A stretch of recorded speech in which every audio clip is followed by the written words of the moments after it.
You guys, is your home overflowing with stuff? Do you dream of a simpler, calmer living space, but feel a little overwhelmed and just don't know where to start? Guess what? You're not alone. Today, we're going to talk about a subject near and dear to my heart, decluttering. Now, decluttering, it's not just for moving, it's for creating a more peaceful environment and a better space for you right now. And stick around all the way till the end, because I've got a special tip that could save you time, money, and peace of mind. Hey everyone, I'm Lucas Smith, your local real estate expert. So let's talk about the why of decluttering. Because look, you guys, it's a lot of work. So why do it? You know, this isn't about clearing out stuff. It's about creating space and mental clarity for you. It's about reducing your daily stress and making things easier for you on a day-to-day basis. Let's face it, a decluttered home is a safer home, it's a cleaner home, it has more room for you to move, it means fewer tripping hazards, it's just better for you overall in more ways than you realize. So I spoke of mental clarity on decluttering, and here's a fact. When you walk into a cluttered space, it's confusing for your unconscious mind, for your subconscious mind. It makes your unconscious mind feel overwhelmed. I know, we all live in our spaces and they get a little cluttered.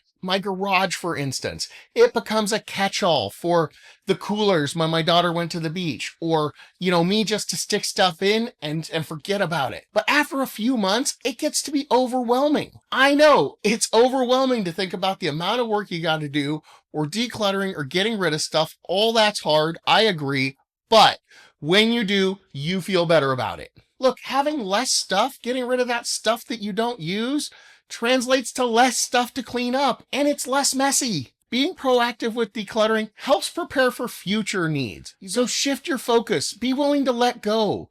Be willing to let go of things that you might have once used or might have wanted to use, and realize if you're no longer going to use them. Keep only things that you currently use and that bring you joy, not just stuff to sit around on shelves and in boxes that you have never seen or are never going to use again. I'm not advocating throwing away all your memories, all your childhood stuff, all of the stuff from your kids. I'm not advocating that.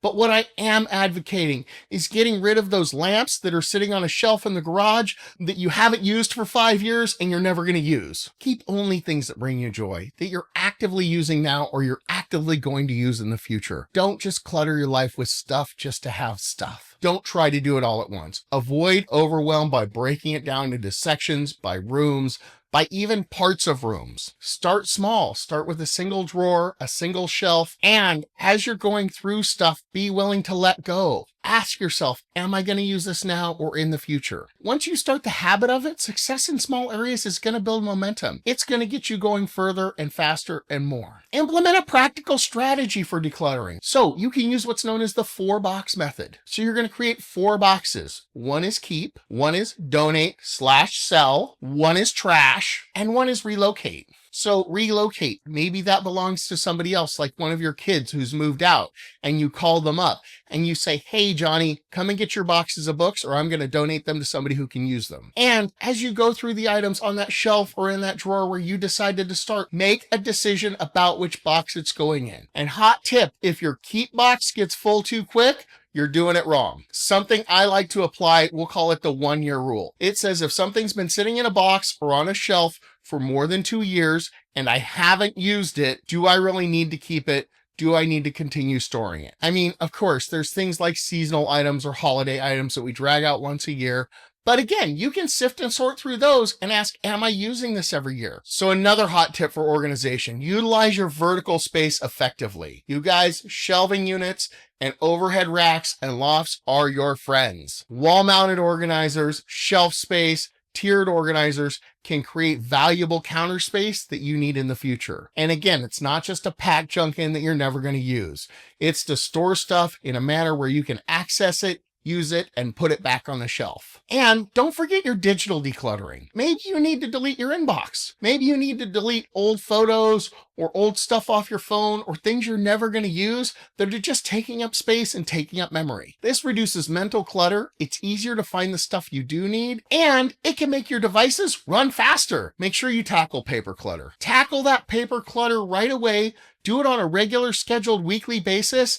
and you'll be happier. Sentimental items. This is the hardest category. And I get it. We have a lot of stuff that's sentimental to us. We've lived valuable lives and we want keepsakes and mementos of those good times. Collections. Over my life, I've collected lots of stuff. There was a point in my life where I had over 300 and something hats. But let's look at some of those collections. Ask if collecting that brings you current joy. So go through your collections and maybe consider just keeping the most valuable pieces, or the ones that were the most heartfelt for you. Here's one that's hard for a lot of people. You're not obligated to keep something just because somebody gave it to you as a gift. If it's not something that's valuable to you, or not something that you use on a regular basis, don't feel obligated to keep it. Don't be afraid to get rid of old clothes. Look at them. Ask yourself, am I ever going to wear that again, even if it fits? Last but not least, we have to establish new habits. Once we start decluttering and we start getting rid of stuff, not only will you enjoy it more and you will thank yourself, but what you want to do is you want to keep it going. You want to establish a habit of getting rid of stuff that no longer serves you. So how can you establish a new habit of not creating all this clutter in your life? Maybe establish a 1 in, 1 out rule. Whenever you bring something new into your home, be willing to get rid of something similar. Schedule regular decluttering sessions. Create designated homes for everything. If you know where stuff is, it's easier for you to find. All right, so here's the tip and trick I promised for all of those sentimental items. Take a picture of it. If you have a 300 hat collection and you decided you no longer want to store it,